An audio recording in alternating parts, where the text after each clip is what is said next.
সবচেয়ে গুরুত্বপূর্ণ অধ্যায় সতীদাহ প্রথার বিরুদ্ধে আন্দোলন করে গেছেন এবং শেষ পর্যন্ত সতীদাহ প্রথা বন্ধ করবার আইন যে সেই আইন পাশ করিয়ে তবেই সেরেছেন। সেই সময় সমাজের এই যে সতীদাহ প্রথা এক ভয়ঙ্কর প্রথা ছিল।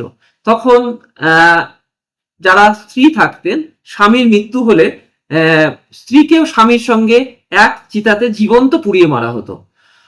ফলে সেক্ষেত্রে নারীরা অনেক ক্ষেত্রেই নারীদেরকে অনেক ক্ষেত্রে জোর করে এই প্রথার মানানো হতো।